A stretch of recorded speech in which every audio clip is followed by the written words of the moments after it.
There is a story in the book of Judges, often told quickly and understood simply. Two groups are at war, the Gileadites and the Ephraimites. At the river crossing, the Gileadites stop the fugitives and ask them to say one word, Shibboleth. If the pronunciation is wrong, they are unalived. Most explanations end there. Accent is fate, speech is a trap. But that reading is incomplete, because it assumes the word meant the same thing to everyone involved. It did, and it didn't.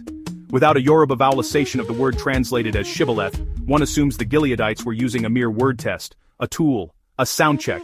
Can you say it correctly or not? But to the Ephraimites, the word was not neutral.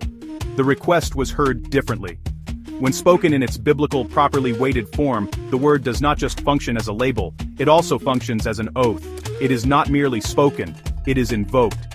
The Ephraimite ear did not even consider the test a linguistic one. This was simply a call to swear truth and cross the river, not a casual oath, but one before the deity of the land. So in that moment at the river, two realities overlapped. The Gileadites were testing truthfulness. The Ephraimites only heard being asked to swear by a truth they did not fully belong to. And that difference matters, because an oath is not about pronunciation, it is about alignment. So the failure was not simply linguistic, it was ontological. If the Ephraimite tried to lie, the oath condemned him. If he tried to speak truth, his identity betrayed him. There was no safe answer. The test was unfair, but it was effective. The river was not just a checkpoint, it was a threshold, and thresholds are where words stop being descriptive and become judgment. This is what the Shibboleth story truly exposes. Accents differ, words can carry worlds. The same sound can be a password to one people and a sacred summons to another. When power controls the meaning of the test, those who hear the deeper call pay the higher price. The Shibboleth was not a word that separated the Gileadites from the Ephraimites.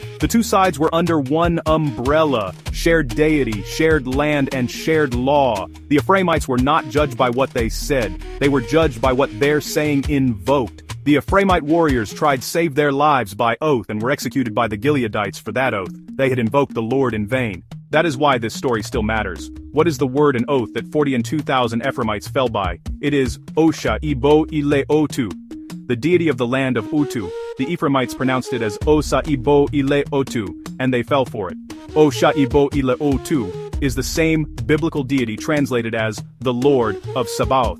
Sabaoth and Shibboleth refer to the same Lord deity and the same land. For today's descendants of the Ephraimites, those who have not been able to override the Shibboleth giveaway, cushion is kusin, chicken is seekin, shell is sell, and shoot is soot. See our channel for our video of the restoration of the word Sabaoth, and subscribe to be notified when we treat words like Eden, Euphrates, Cush, and many more. Thank you for watching. Hope you learned something amazing today. Join us again on Ancient Hebrew Never Died.